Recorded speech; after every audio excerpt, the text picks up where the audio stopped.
বারুইপুরের যারা প্রতিবাদ করেছিল সেই প্রতিবাদীদের 50 জনকে আপনারা কাল অ্যারেস্ট করেছেন।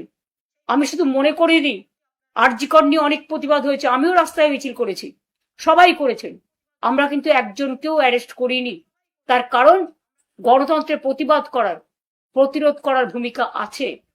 আর আপনারা ভুলে যাবেন না, আপনারা অনেকবার বিরোধীতে আসতে মমতা ব্যানার্জির মনে পড়ে গেছে যে গণতন্ত্রের ঠিক কি অধিকার রয়েছে আর কি নেই, অর্থাৎ প্রতিবাদ করার অধিকার রয়েছে।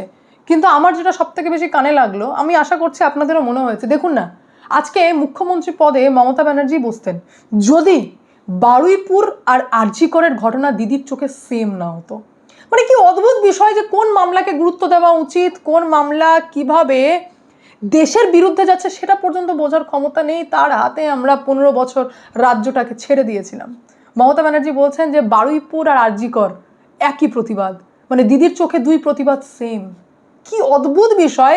এবং আমি আপনাদেরকে একটা বড় আপডেট দিই যে বারুইপুরকে নিয়ে কেন্দ্র সরকার উদ্বিগ্ন। যেভাবে ইন্দ্রজিৎ মণ্ডলকে বাড়ি থেকে টেনে হিঁচড়ে বের করা হয়েছে এবং আজ দেশের 20টা জায়গায় এনআইএ ইনভেস্টিগেশন চলেছে, এনআইএ রেড করেছে, যেখানে পশ্চিমবঙ্গের বাঁকুড়াও ছিল। বাঁকুড়াতে অ্যারেস্ট হয়েছে মীর আসিফ আলী। বাঁকুড়া থেকে অ্যারেস্ট হয়নি, বিশাখাপত্তনম থেকে অ্যারেস্ট হয়েছে, বাড়ি হচ্ছে পশ্চিমবঙ্গের বাঁকুড়া। সেখানে এনআইএ টিম রেড করেছে। ইনফ্যাক্ট বারুইপুর যে ঘটনা ঘটেছে তার সঙ্গে মুর্শিদাবাদ এবং বেলডাঙ্গার যথেষ্ট মিল রয়েছে, এবং যেটাতে আইএসআই এবং আল কায়দার মডিউলকে ফলো করা হয়েছে। এবং এই বিষয়কে সামনে রেখে অমিত শাহ স্বরাষ্ট্রমন্ত্রীকে এমার্জেন্সি বৈঠকও করতে হয়েছে রাজ্যের এসপিদের সাথে। রাজ্যে সরকার পরিবর্তন হয়ে গেছে, শুভেন্দু অধিকারী মুখ্যমন্ত্রী, বিজেপির সরকার। চাইলে কিন্তু রাজ্যের যে সমস্ত জেলা এসপিরা রয়েছেন ওনার সাথে শুভেন্দু অধিকারী বৈঠক করলেও চলতো, কিন্তু না, বিষয়টা অত্যন্ত গম্ভীর এবং গুরুত্বপূর্ণ, যার জন্য অমিত শাহকে অ্যাক্টিভলি, যেহেতু ন্যাশনাল সিকিউরিটির ম্যাটার এবং কোথাও না কোথাও ইন্টেনশনালি রাজ্যে অ্যানার্কি তৈরি করা হচ্ছে, সেই কারণেই এই বৈঠক নেওয়া হয়েছে। বৈঠকে বেশ কিছু সিদ্ধান্ত হয়েছে, আমি জানাবো আপনাদেরকে। কিন্তু তার আগে জানাবো বিস্ফোরক তথ্য রয়েছে, এনআইএকে নিয়েও তথ্য রয়েছে, কিন্তু তার আগে একটা ছোট্ট করে আপডেট আমি আপনাদেরকে দিতে চাই। সেটা হচ্ছে, না বললেই নয় যে তৃণমূল কংগ্রেসের পাপের ঘরা তো এমনি পূর্ণ হয়ে গেছে, সেই একই কথা আমি বলবো না, কিন্তু এইবার অত্যন্ত সুখবর। সেটা হচ্ছে 14 বছর পর শিক্ষক প্রতিবাদী বরুণ বিশ্বাসের ফাইল ওপেন হতে চলেছে। এতদিন পর্যন্ত তৃণমূল কংগ্রেসের আমলে যেখানে বরুণ বিশ্বাসের পরিবার একাধিকবার তৃণমূল কংগ্রেসের কাছে অভিযোগ করেছে, পুলিশের কাছে জানিয়েছে যে এই বরুণ বিশ্বাস হত্যাকাণ্ডে কনস্পিরেসি করা হয়েছে, যেখানে সরাসরি হাত ছিল তৎকালীন মন্ত্রী এবং জনপ্রিয় নেতা, যথেষ্ট দাপুটে তৃণমূল কংগ্রেসের নেতা মমতা ব্যানার্জির অত্যন্ত খাস ডান হাত বালু জ্যোতিপ্রিয় মল্লিকের। কিন্তু সেই কথা পুলিশ কর্ণপাতও করেনি এবং পরবর্তীতে বরুণ বিশ্বাসের পরিবারের লোককেই থ্রেট করছিল পুলিশ। সেই কথাও বর্তমান সরকারকে জানানো হয়েছে। বর্তমান মুখ্যমন্ত্রী শুভেন্দু অধিকারীকে জানানোর পর বরুণ বিশ্বাসের বাড়িতে সিআইডি টিম এবং 14 বছর পর রিওপেন হতে চলেছে ফাইল। একটু ছোট্ট করে ঘটনা মনে করিয়ে দিয়ে, আসলে ব্যাপারটা হচ্ছে উত্তর 24 পরগনা, যেখানে সরকার পরিবর্তন হওয়ার পর দাপুটে নেতা হিসেবে জ্যোতিপ্রিয় মল্লিক উঠে এসেছিলেন। তার আগে থেকে আপোষহীন প্রতিবাদী ছিলেন এই বরুণ বিশ্বাস। উত্তর 24 পরগনার সুটিয়া গ্রাম পঞ্চায়েতে, যেখানে সুটিয়া গ্যাং বলে একটা দুষ্কৃতীদের গ্যাং ছিল, যে গ্যাংয়ের বিরুদ্ধে প্রতিবাদী মঞ্চ গড়ে তুলেছিলেন, গ্রামের প্রত্যেকটা মানুষকে এক করেছিলেন। তখন সরকার ছিল সিপিএমের আমলে বরুণ বিশ্বাসের হত্যা হয়নি, হত্যা হয়েছে সরকার পরিবর্তন হওয়ার 1 বছরের মধ্যে। সিপিএমের আমলে এই বরুণ বিশ্বাস 2002 থেকে 2003-এর ডেটা তুলে বলেছিলেন যে এই সুটিয়া গ্যাং মহিলাদের ওপর ভয়ঙ্কর নির্যাতন চালায় এবং গণধর্ষণ করে।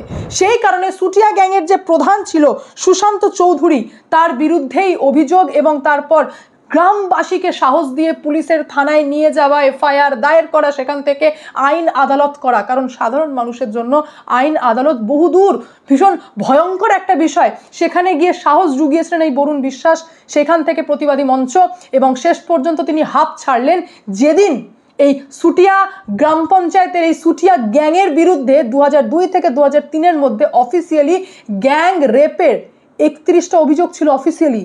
আনঅফিসিয়াল তো শোনা যায় 80-র ওপর গণধর্ষণ এবং মহিলাদের ওপর নির্যাতন হয়েছিল। এই পুরো বিষয়কে সামনে রেখে শেষ পর্যন্ত প্রতিবাদ, এত আপোষহীন প্রতিবাদ করেছিলেন যে সরকারকেও ঝুঁকতে হয়েছিল এবং বিচার পেয়েছিলেন সুশান্ত চৌধুরীর আজীবন কারাদণ্ড হয়। তিনি ছিলেন চুটিয়া গ্যাংয়ের প্রধান এবং তার যে সমস্ত শাখারেত ছিল তাদেরও ভালোভাবেই বলতে পারেন যে শাস্তি পেয়েছিল। কিন্তু বিষয়টা হচ্ছে যে প্রতিবাদী যে হয় সে যেখানেই অন্যায় দেখে সেখানেই প্রতিবাদ করে। তার কাছে এটা ম্যাটার করে না যে কোন সরকার এলো কোন সরকার গেল, তার কাছে যেটাই অন্যায় বলে মনে হয় সেটাকেই তিনি তুলে ধরেন। তো সেমভাবে বরুণ বিশ্বাস দেখেছিলেন যে গ্রামে হঠাৎ করে বন্যা হচ্ছে। বন্যা কেন হচ্ছে? কারণ অবৈধভাবে মাটি কাটা হচ্ছে। মাটি কে কাটছে? তো মাটি মাফিয়া। তখন সরকারকে তৃণমূল কংগ্রেস, উত্তর 24 পরগনায় জ্যোতিপ্রিয় মল্লিকের বাম্পার দাপট এবং সেই মাটি কাটা এবং অবৈধভাবে মাটি কাটা এবং মাটি মাফিয়াদের বিরুদ্ধে যখন তিনি প্রতিবাদ করতে শুরু করেন, তো সেই দিন চলে আসে ভয়ঙ্কর 2012 সাল 5 জুলাই। তৃণমূল কংগ্রেসের সরকার, রমরমা ব্যাপার। এই যে উত্তর 24 পরগনার গোবরডাঙ্গা স্টেশনে নামতেই 38 বছর বয়সী বরুণ বিশ্বাসকে গুলি করে হত্যা করা হয়। আর মারাত্মক বিষয় হচ্ছে যখন গুলিটা মারা হয়, মাটিতে পড়ে ছটফট করছিলেন বরুণ বিশ্বাস। সেখানে 100 থেকে 150 জন ঘিরে রেখেছিল এবং বরুণ বিশ্বাসকে হসপিটাল পর্যন্ত নিয়ে যেতে দেওয়া হয়নি। ছটফট করে করে সেখানে প্রাণ ত্যাগ করলেন। তো পরিবারের লোক তৃণমূল কংগ্রেসের কাছে একাধিকবার অভিযোগ করেছেন যে যে লোকগুলো ঘিরে রেখেছিল তাদেরকে জ্যোতিপ্রিয় মল্লিক পাঠিয়েছিল, কারণ এটা রাজনৈতিক প্রভাব খাটিয়ে এইরকম একটা ঘটনা ঘটানো হয়েছে। এবং পরিবারের সম্পূর্ণ সন্দেহ এবং তারা অভিযোগ করছেন যে জ্যোতিপ্রিয় মল্লিকই এই কাজটি করিয়েছেন। তৎকালীন সরকার, পুলিশ কেউ কর্ণপাত করেনি। যখন দেখলো যে গ্রামবাসীরা বরুণ বিশ্বাসকে নিয়ে অ্যাক্টিভ হচ্ছে, তখন সরকার বললেন যে সিআইডির হাতে মামলা তুলে দেওয়া হোক। সিআইডি তৎপর হয়ে 9 জনকে অ্যারেস্ট করলো। কিন্তু কি হলো রেজাল্ট? যে ল্যাক অফ এভিডেন্সের জন্য 9 জনের মধ্যে একের পর এক জামিন পেতে থাকে, অর্থাৎ বেকসুর খালাস। Evidence lack of evidence. এরা এভিডেন্সকে সুরক্ষিত করতেই নাকি জানতো না তৃণমূল কংগ্রেস। এবং সব থেকে মারাত্মক বিষয় হচ্ছে যে যখন এই পুরো হত্যাকাণ্ডর গোড়ায়, যখন এই পুরো দোষটাকে সেই চুটিয়া গ্যাংয়ের হেড সুশান্ত চৌধুরী, যে তখনও 2012 সালেও সাজা কাটছিল, তার মাথায় এই বরুণ বিশ্বাসের হত্যাকাণ্ডকেও চাপিয়ে দেওয়া হয়। তো জেল হেফাজতে, বলতে পারেন পুলিশি হেফাজতে 2014 সালের 19 জানুয়ারি সেই সুশান্ত চৌধুরীরও মৃত্যু ঘটে। তারপর মামলা ধামাচাপা, এন্ড। তৃণমূল কংগ্রেসের দরজার কালা নাড়তে থাকলেও ফ্যামিলির লোককে কেউ সাড়া দেয়নি, কারণ তারা ভেবেছে বরুণ বিশ্বাসও গেছে এবং সুশান্ত চৌধুরীও গেছে, আর কিছু নেই মামলাতে, এটাই বুঝিয়েছে। কিন্তু বর্তমানে সেই ফাইল 14 বছর পর ওপেন হতে চলেছে।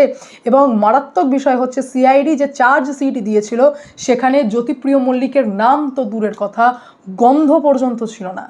ফ্যামিলি যে অভিযোগ করছে সেই অভিযোগে জ্যোতিপ্রিয় মল্লিকের নামটুকু লেখা হয়নি। আর আমরা খুব ভালো করে জানি যে জ্যোতিপ্রিয় মল্লিক কেলেঙ্কারি, রেশন কেলেঙ্কারি সব ছাড়ুন, তার আগে আমরা জানি যে মমতা ব্যানার্জির ডান হাত, অত্যন্ত ঘনিষ্ঠ, এবং সবসময় মমতা ব্যানার্জি জ্যোতিপ্রিয় মল্লিককে বালু বলেই ডাকত।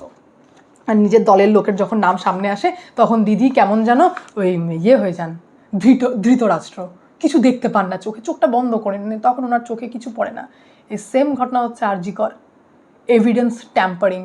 কেন বারবার অভিযোগ ওঠে? কামদুনিকে নিয়ে দেখুন না, তৃণমূল কংগ্রেসের বিরুদ্ধেই এই অভিযোগ উঠেছিল এভিডেন্স ট্যাম্পারিং এর। কি দেখি আমরা যে আইপিএস অফিসার যারা রয়েছেন তারা পর্যন্ত জানে না যে এভিডেন্সকে কি করে সুরক্ষিত রাখতে হয়। এইবার আরজিকর মামলাতেও বড় জয়, শিয়ালদা আদালতেরও এবার চোখ খুলেছেন এবং আমরা যে ডিম্যান্ড বারবার করেছি সেটাতেই শিলমোহর পড়েছে। এবার শিয়ালদা আদালতও বুঝেছেন যে মারাত্মক কনস্পিরেসি হয়েছে এবং আগের সরকার করতে পারে না এমন কোনো কাজ নেই। ওই সরকার যত নোংরা, দুর্নীতি, গণধর্ষণের যে সমস্ত অভিযুক্ত রয়েছে সবাইকে ছাড়ানো সব পারে, আগের সরকার সব পারে। সেই কারণে শিয়ালদা আদালত থেকে এবার নতুন মোড় এই মামলাতে, যে চিঠির ভিত্তিতে নির্যাতিতার মামলা, যে চিঠির ভিত্তিতে নির্যাতিতার বাবা গিয়েছিলেন শিয়ালদা আদালতে, যে একজন রাজ্যের প্রাক্তন ফরেন্সিক আধিকারিক, কম নয়, বিরাট ব্যাপার। রাজ্যের প্রাক্তন ফরেন্সিক আধিকারিক যখন নির্যাতিতার বাবাকে আরজিকর মামলাটাকে নিয়ে দাবি করেছেন যে ভিজারাস স্যাম্পল পরিবর্তন করা হয়েছে, এবং সেই রিপোর্ট অনুযায়ী শিয়ালদা আদালত নতুনভাবে এটা অর্ডার দিয়েছেন যে এই চিঠির তদন্ত হবে। কতটা জাস্টিফাই ভাবে ব্যাপারটাকে যাওয়া হচ্ছে দেখুন, যে চিঠির তদন্ত হবে, চিঠির অরিজিনাল কপি এবার সিবিআইয়ের হাতে তুলে দিতে হবে, এবং যদি প্রমাণিত হয়ে যায় স্যাম্পল পরিবর্তন হয়েছে তাহলে খুব স্বাভাবিক ব্যাপার যে রিপোর্ট এসেছে ফরেন্সিক রিপোর্ট সেটা মিথ্যে ছিল। মানে মামলার পুরো গিট আমাদের সামনে খুলে যাবে। যে চিঠিতে দাবি করেছেন রাজ্যের প্রাক্তন ফরেন্সিক আধিকারিক, যিনি নিজেকে বলছেন, তিনি এটা দাবি করেছেন যে 3 জন এসএফএল কর্মী এই অপরাধে যুক্ত আছে, যেখানে আমরা হাতে নাতে জানি যে ভিজেরা স্যাম্পল কালেক্ট করা হয়েছিল 9 আগস্ট 2024, ছিল রাজ্যের ফরেন্সিক ল্যাবে, সেখান থেকে কেন্দ্রের ফরেন্সিক ল্যাবে পাঠাতে 4 দিন সময় লেগেছে, অর্থাৎ 13 আগস্ট 2024। এই 4 দিন ধরে স্যাম্পল কি করছিল? অভিযোগ রয়েছে এই চিঠিতে যে সেই 4 দিনেই স্যাম্পল পরিবর্তন করা হয়। এই সরকার যা পাপ করেছে, আগের সরকার, তা আমি যত বলবো তত কম পড়বে। মানে একের পর এক খাতা খুলছে। এবার তো কুণাল ঘোষ পর্যন্ত হাত ঝেড়ে দিয়েছেন। কুণাল ঘোষ বলছেন, ওরে বাপরে কেমন যোগ, আমি তো জানতাম না, আমি তো শুনিনি। বলছেন সব শুনে তাজ্জব বনে যাচ্ছি, এইসব করেছে নাকি? কারণ এই কেমন যোগ প্রমাণিত হলে দেশের বিরুদ্ধে চার্জ লাগবে, মানে দেশদ্রোহিতার চার্জ লাগবে। এটা ন্যাশনাল সিকিউরিটির কোয়েশ্চেন আসছে, এটা অ্যান্টি ন্যাশনাল অ্যাক্টিভিটিসে ধরা পড়বে যে তৃণমূল কংগ্রেসের বিদেশি যোগ রয়েছে, বিদেশ থেকে ঋণ দিয়ে দিচ্ছে, আনসিকিউরড লোন দিয়ে দিচ্ছে। এটা মারাত্মক ব্যাপার। কুণাল ঘোষ পর্যন্ত হাত ঝেড়ে দিলেন, বললেন ওই কি করতো অভিষেক ব্যানার্জি, মমতা ব্যানার্জি, আইপ্যাক মিলে আমরা জানি না, আমি তো তাজ্জব বনে যাচ্ছি। এইসব আছে নাকি? বিদেশ থেকে ঋণ দিয়েছে নাকি? তাহলে এই ছিল তৃণমূল কংগ্রেসের আসল চরিত্র। সেই তৃণমূল কংগ্রেসের মমতা ব্যানার্জি আজ বলছেন নাকি বারুইপুরে প্রতিবাদীদেরকে অ্যারেস্ট করা হয়েছে, ঠিক হয়নি। দিদি আপনি জানেন বারুইপুরে আইএসআই আর আল কায়দার জঙ্গি মডিউল দেখা যাচ্ছে, যেখানে আপনারা খুব ভালো করে জানেন যে কিভাবে ইয়াংদেরকে টার্গেট করা হয়েছে। বিষয়টা শুরু হয়েছে বিশাখাপত্তনমে, যখন এনআইএ আধিকারিকরা কিছু হালচাল চোখে পড়েছিল যে এটা শুধুমাত্র আমাদের দেশে নয়, মানে আমাদের পার্টিকুলার পশ্চিমবঙ্গ রাজ্যে নয়, এটা দেশ জুড়ে বিভিন্ন রাজ্যে চলছে। তখনই এফআইআর করা হয় এবং সেই এফআইআর পুলিশের হাত থেকে এনআইএ নেয়। তারপর থেকে 11 জন সহ একজন নাবালককেও অ্যারেস্ট করা হয়। এবং যারা পুরোপুরি বলতে পারেন আইএসআই আর আল কায়দা মডেলে পুরো প্রভাবিত হয়ে যাচ্ছিল, আমাদের দেশে এবং পশ্চিমবঙ্গে পুরো আল কায়দা মডিউলের প্রচার চলছিল, যার জন্য ইয়াংস্টারদের অলরেডি ব্রেন ওয়াশড করে দেওয়া হয়েছে, তারা পুরোপুরি প্রভাবিত। যার জন্য আপনারা দেখছেন যে একটা ছোট্ট ঘটনা ঘটছে আর রাজ্যের ভেতরে একটা অ্যানার্কি তৈরি করা হচ্ছে। ছোট্ট কোনো কিছু ঘটছে, ছোট্ট ঘটনা, আমি বারুইপুরকে নিয়ে বলছি না, ভালো করে বুঝুন, আমি সিএ এর মতো কথা বলছি, যেটা সামান্য একটা বিল আসা, যে বিলকে নিয়ে স্টাডি করলে আমরা বুঝে যাবো যে কোনটা ঠিক কোনটা ভুল। কিন্তু সেটাকে নিয়ে কি দেখলাম? ট্রেনের ট্র্যাক উপড়ে দেওয়া হচ্ছে, অ্যাম্বুলেন্সে আগুন লাগিয়ে দেওয়া হচ্ছে, আর হরগোবিন্দ দাস, চন্দন দাসের মতো ব্যক্তিদেরকে ঘর থেকে টেনে হিচড়ে বের করে খুন করা হচ্ছে। এই সেমভাবে বারুইপুরে ইন্দ্রজিৎ মণ্ডল, যার কোনো লেনা দেনা ছিল না বারুইপুরে নির্যাতিতার কোনো ঘটনাকে নিয়ে, কোনো লেনা দেনা ছিল না, তাকে বাড়ি থেকে হঠাৎ করে কেন টেনে হিচড়ে বের করে খুন করা হলো? এ পুরো বাংলাদেশের দীপু দাসের মতো মডেলকে ফলো করা হয়েছে। এবং সেই কারণে যখন এনআইএ এইভাবে তদন্ত চালায়, বিশাখাপত্তনম থেকে অ্যারেস্ট করেছে, আমি জানিয়ে দিই আপনাদেরকে, বিশাখাপত্তনম থেকে অ্যারেস্ট করা হয়েছে মীর আসিফ আলীকে, যার বাড়ি হচ্ছে পশ্চিমবঙ্গের বাঁকুড়াতে। এবং এই ব্যক্তির বাড়ি থেকে একাধিক ডিজিটাল ডিভাইস উদ্ধার করা হয়েছে এবং জানা গেছে অনলাইনে দেশের যুবকদেরকে টার্গেট করা হতো। অনলাইন হ্যান্ডেলারের একটা নাম সামনে এসছে, আল হাকিম সুকুর, যার মাধ্যমে ইয়াং জেনারেশনের ব্রেন ওয়াশ করা হতো, তাদের হাতে ভুল তথ্য তুলে দিয়ে দেশের সরকার এবং দেশের বিরুদ্ধে ভড়কাও বিষয়গুলোকে মাথায় ঢোকানো হতো। সেই সমস্ত তথ্য এনআইএর হাতে এসেছে এবং তারা অত্যন্ত তৎপরের সাথে এই পুরো বিষয়টাকে নিয়ে ইনভেস্টিগেশন করছে। এবং তারই মধ্যে বারুইপুরের ঘটনার পরপর অমিত শাহ এমার্জেন্সি বৈঠক ডাকেন এবং যে বৈঠকে রাজ্যের পুলিশ সুপারদেরকে নিয়ে বৈঠক করেন। বৈঠক শুভেন্দু অধিকারী করলেও পারতেন, রাজ্যের সরকার পরিবর্তন হয়েছে, এত মাথা স্বরাষ্ট্রমন্ত্রী অমিত শাহ না ঘামালেও চলতো। কিন্তু যেহেতু ম্যাটারটা হালকা নয়, যেহেতু ন্যাশনাল সিকিউরিটির ম্যাটার, সেই কারণে অমিত শাহ বৈঠক নিজে নিয়েছেন, যেখানে বাংলাদেশ আর ভারতের মধ্যে ফেন্সিংয়ের কাজ এবং এই যে বেড়া টপকানো যেটা চলছে, অদ্ভুতভাবে আপনারা বলতে পারেন যে এই মাদক দ্রব্য যেগুলো পাচার করা হয় সেগুলো কিন্তু বাড়ছে, বেড়েই চলেছে, কমছে নয়। এবং তার থেকে বড় কথা হচ্ছে যে সীমান্তবর্তী এলাকায় যেভাবে ডিপোর্টেশন চলছে, তারপরেও জনবিন্যাস কিছুতেই কমছে না। মানে এই একটা অদ্ভুত রকম রিপোর্ট অমিত শাহের হাতে এসেছে, এবং যে রিপোর্টকে দেখে বিচলিত হয়ে তিনি জানতে চেয়েছেন যে বেড়া নির্মাণের কাজ কতদূর হলো, ড্রোন যেটা মোতায়েন করা হয়েছে সেটা কতটা হলো, বর্ডারে যে স্মার্ট ফেন্সিং করা হচ্ছে সেটা কতদূর হলো, এবং তারপর সীমান্তবর্তী এরিয়াতে জনবিন্যাস ঠিকঠাক কেন হচ্ছে না, কে কে অ্যাক্টিভ রয়েছে। বারুইপুর মামলাতে, বারুইপুরে যেভাবে মব লিঞ্চিং হয়েছে সেখানে কোনো স্লিপার সেল অ্যাক্টিভ ছিল না তো, এসআইএ আল কায়দার কোনো জঙ্গি অ্যাক্টিভ ছিল না তো, যে ইন্টেনশনালি মেরেছে তার ফোন চেক করা হবে, ট্র্যাক করা হচ্ছে কে কিভাবে মেসেজ করেছে, এপার থেকে ওপার কোনো কানেকশন রয়েছে কিনা, তার ডিটেলস রিপোর্ট জেলা সুপারদের কাছ থেকে চেয়েছেন অমিত শাহ। কারণ বারুইপুরে পরিষ্কার বোঝা যাচ্ছে যে আইএসআই আর আল কায়দা মডিউলকেই ফলো করা হয়েছে।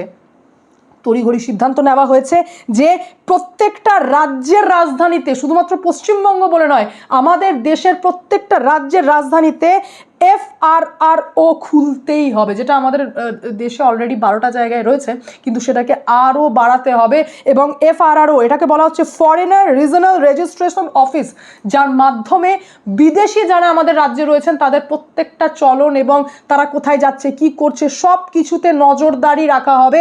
এবং শুধু তাই নয়, তারা যে বিমানবন্দরে নামছে, কোন বিমান থেকে নামছে, কতদিন থাকছে, কোথায় থাকছে, কোন বিমানের মাধ্যমে কোথায় যাচ্ছে, পুরোটাই যেন নজরে রাখা হয়। এটা এতটাই ইম্পর্টেন্ট ব্যাপার। এবং আমাদের রাজ্যে এই যে ডিপোর্টেশন সংক্রান্ত কাজ চলছে তার ওপরও যথেষ্ট নজরদারি রাখা হবে এই FRROর মাধ্যমে। এবং এটাকে নিয়ে অত্যন্ত সিরিয়াস অমিত শাহ, যেটাকে নিয়ে একদম গাফিলতি করতে চাইছেন না। কারণ আমাদের স্পেশালি দেশের মধ্যে পশ্চিমবঙ্গ কিন্তু রেড অ্যালার্টে রয়েছে। এখানে বহুদিন ধরেই জঙ্গি কার্যকলাপ চলতে লেগেছিল, কারণ লাস্ট 15 বছর যে সরকারের হাতে আমাদের দেশ ছিল, আমাদের রাজ্য ছিল, দেশ বলবো না, আমাদের যে রাজ্য ছিল সেই রাজ্যে মানে অদ্ভুতভাবে জঙ্গি কার্যকলাপ বৃদ্ধি ঘটেছে, যার জন্য দিদির চোখে বারুইপুর আর আরজি করের আন্দোলন কেমন যেন সেম লাগছে। তিনি মুর্শিদাবাদ বা বেলডাঙ্গায় আন্দোলন দেখে তার মনে হয় তারা দুঃখে ছিল, তারা প্রতিবাদী। হরগোবিন্দ দাস আর চন্দন দাসের মৃত্যুতে মমতা ব্যানার্জি কি বলেন যে ওরা রাগে মেরে দিয়েছে। তো এই যে পার্থক্য বোঝেন না, এই অবস্থায় আমাদের রাজ্যের জলাঞ্জলি হয়েছে, সেটাকে ঠিক করতে 1.5 থেকে 2 বছর লাগবে। এবং সেই বিষয়ে ইমিডিয়েট বৈঠক করেছেন অমিত শাহ সীমান্তবর্তী এরিয়ার জেলা সুপারদের সাথে। আর তার মধ্যে এনআইএ তো কতটা অ্যাক্টিভ কী বিষয় সবটাই আমি আপনাদেরকে জানালাম। তো এই যে মব লিঞ্চিং হয়েছে, ব্যাপারটাকে অত হালকাতে নেওয়ার নেই, এটা অত্যন্ত গুরুত্বপূর্ণ ব্যাপার, আর যেটাকে নিয়ে কেন্দ্র সরকার অত্যন্ত তৎপর রয়েছেন, হালকাভাবে নেওয়ার নেই। বাকি পুরো বিষয় নিয়ে আপনাদেরকে মন্তব্য অতি অবশ্যই কমেন্টের মাধ্যমে জানান। আমি এখানে এন্ড করি, দেখা হচ্ছে নেক্সট ভিডিওতে। ভালো থাকবেন, সুস্থ থাকবেন, সঙ্গে অদ্বিতীয়া চ্যানেলকে অতি অবশ্যই সাবস্ক্রাইব করবেন, কারণ একটাই, যা হবে স্পষ্ট হবে।